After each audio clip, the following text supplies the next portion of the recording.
Құрметті оқырмандарым, бүгінгі әңгімем өмірде шынайы болған, әлі сиясы кеуіп үлгермеген шығармаларымның бірі. Жетімге ана болған жас қыз. Жазира әжесінің қолында бойжетті. Есін білгеннен бері осы қара кемпірдің үйінде өмір сүрді. Тұрмыстары да ел қатарлы, әжесінің пенсиясымен аз-маз малдары бар. Қара кемпір деп отырғанымыз Жазираның анасының шешесі Мәрия әжей. Ауылдың бәрі оны Мәрия емес, қара кемпір деп атайды. Оған намыстанып жатқан әжесі жоқ. Атасының дүниеден озғанына да бірталай уақыт өткен. Кемпірдің 2 ұлы, 2 қызы бар. Жазираның анасы тұңғышы, сонау алыстағы Атырау шаһарында. Ал ұлдары мен қызы Айнаш Алматыға оқу іздеп кетіп, сол жақта тұрақтап қалған. 2-3 жылда ауылға ат ізін салып, кемпірге керек жарағын әкеп, үйдің іші сыртын ақтап, жөндеп кетеді. Ұлдары ауылда тұра алмайды. Мамандықтары ауылда жоқ. Бірі заводта инженер, енді бірі темір жолда машинист. Қыздары Айнаш сол Алматыда мұғалім болып істейді. Барлығы бала кезінде Жазира, сонда менің анам кім деп ойлайтын? Алапасы болса, ақ дегенде аузымнан түсіп қалғансың деп кішкентай кезінде алдайтын еді. Кейін өсе келе бұның бәрі жай сөз. Баланың ауыздан түсіп қалмайтынын білген. Бірде кластасы Балым деген қыз оған: "Сенің әкең Мұраттың папасы Бексұлтан ағай" дегенде таң қалған. Әжесінен сұрағанда: "Ондай сөздерді тыңдама, сені өзім тапқан" деп әріге сөзді созбады. Бірақ сол күннен бастап оның Бексұлтан ағайға деген көзқарасы өзгеріп, қарсы келіп қалса, оның бойынан өзіне тән ұқсастықты іздей бастайтын. Ол кісі де бұны көрсе, жылы ұшырап: "Жаско, әжең қалай, сабағың жақсы ма?" деп бәйек қағатын. Кейіннен әжесінен естігені Атырауда тұратын Балзия әпкесі бұның туған шешесі екен. Алматыда оқып жүріп, каникулға келген кезінде осы Бексұлтан ағайдан ауыр аяқ болып қалып, кейін Жазираны 3-4 айлығында шешесіне берген. Ал әжесі Жазираны ешкі сүтімен өсіріп адам қылған. Балзия бұл жаққа мүлдем келуін доғарған. Тек мереке күндері телефон шалып, амандық саулықтарын білуден арыға бармаған. Жазира да Алматыға барып оқуға түсіп, көрші үйдің қызы Айза сияқты сәнді киініп жүруді армандап жүргелі қашан. Әжесі: "Сен оқуға түссең, мен де Алматыдағы бір ұлдың қолына барамын ғой. Қу басым сопиып, бұнда не істеймін" деген. Күндер зулап өте берді. Жазираның да мектеп бітіргеніне 2 апта болды. Енді тиісті құжаттарын даярлап, Алматыға аттанбақшы. Bir күні кешке бұлардың үйіне Бексұлтан ағай келген. Әжесі екеуі ұзақ әңгімелесіп, кетерінде ол Жазираға қомақты қаржыны ұстатып тұрып, тұңғыш рет: "Қызым, жолың болсын, аман жүр" деп маңдайынан сүйген. "Саған әке болып жарытпадым, кешір мені" деп даусы дірілдеп үйден шығып кеткен. Кейіннен білді, атасы Бексұлтанның кедей отбасынан шыққанын қомсынып қызын бермей қойған екен. Әжесі мен Жазира Алматыға келгенде ағасы Нұрбек бұларды вокзалда қарсы алып үйіне алып келген. Ағасының үйі тауға жақын орналасқаннан ба, бұл жердің ауасы қаладағыдай емес, салқындау, жанға жайлы жер екен.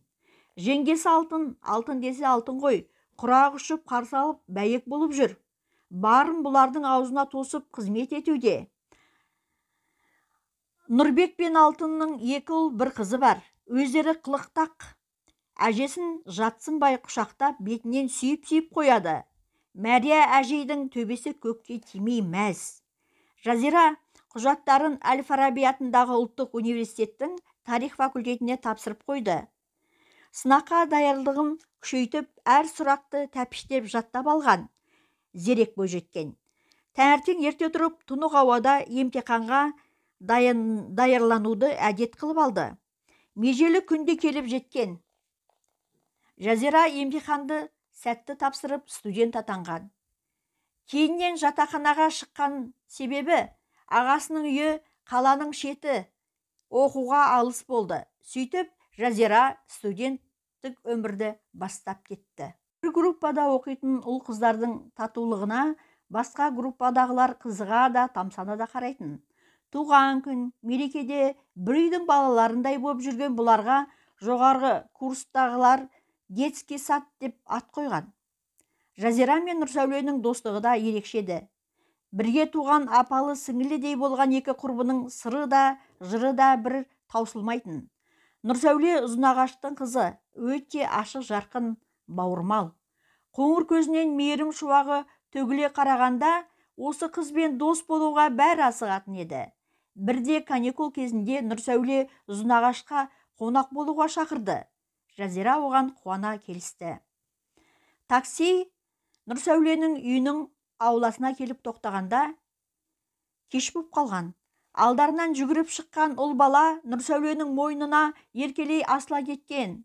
Нұрсәуле тәтем келді, ура, Нұрсәуле тәтем келді деп үйді басына көтере айғай салған. Бұл Нұрсәуленің ағасы Бағланның 2 жасар ұлы Алмас болатын. Үйдегілер де алдарынан шулай шығып қуана қарсы алған. Нұрсәуленің анасы Дариға мен әкесі Жарқын, ағасы Бағлан да балаша қуанып, отбасы қуанышқа бір қарық боп қалған. Жазираны көріп, кел қызым, төрлет, өз үйіңде көр, қарағым деп анасы Дариға бетінен сүйген. Жазира мен Нұрсәуле ауылда 2 күн болып уақыттарын қызықты өткізген. Нұрсәуленің сыныптас достары бұларды қонақ етіп, бәйек боп қалған еді. Ал Алмас болса, Жазирадан бір елі ажырамайды, құшақтап қояды. Анасына ұқсатады ма екен? Тіпті қасына бір елі қалмаған. Білгені, Бағланның әйелі кезінде ауылда емханада дәрігер болып қызмет істеген. Бірде ауыр науқасты қалаға апарып қайтып келе жатқанда, олар мінген машина жол апатына ұшырап, келіншек тіл тартпай кетіпті. Ал Алмас мамасын тосудан еш жалықпаған. Қайран сәби есікке елеңдеумен күн кешіп жатқан. Кейде мамам қашан келеді дегенде, ата-әжесі келеді, саған ойыншықтар әкеледі деп қоятын. Өсе келе түсінер деген оймен. Бағланның қалада бір фирманың директор екенін білді. Тек осы баласының жайы алаңдатып жүргені. Қалада 4 бөлмелі пәтері бар. Ауылда дәрігер жоқ дегеннен кейін әйелі мен ұлын әке-шешесінің қолына қалдырып, өзі демалыс күндері машинамен қатынап келіп тұрушы еді.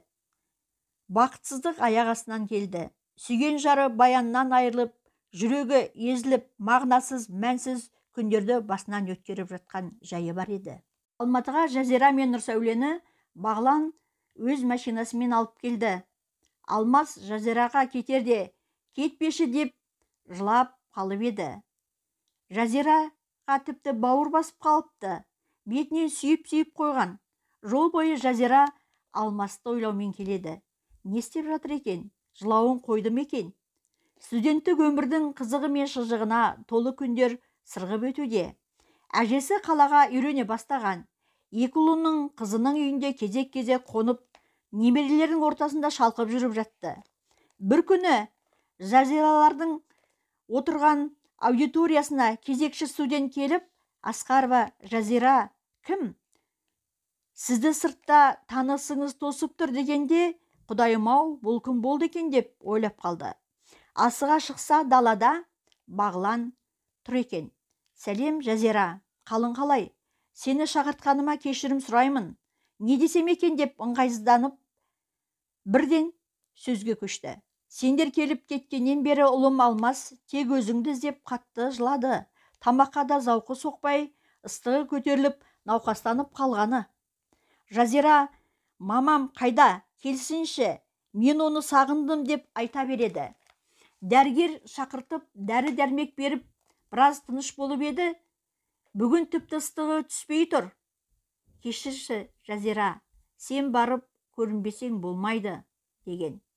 Бұны естіген Жазира, Нұрсәулеге, сендердің ауылыңа кетіп барам. Алмас науқастанып қалыпты. Алаң болма, бәрі жақсы болады деп қоңырау шалды. Бағлан Ұзынағаш қайдасың деп машинасын жолға сала берді. Олар келгенде қуанған Алмас мама, мамам келді деп үйді басына қуана айғай салды. Жазира құшағын аша берді. Содан бері зулап жылдар өтіп жатыр. Бағлан мен Жазираның Ақбота атты қызы бар. Алмас екеуі шаңырақты шат күлкіге толтырып өсіп келеді. Өмірдің жазылмаған заңы осы ма екен?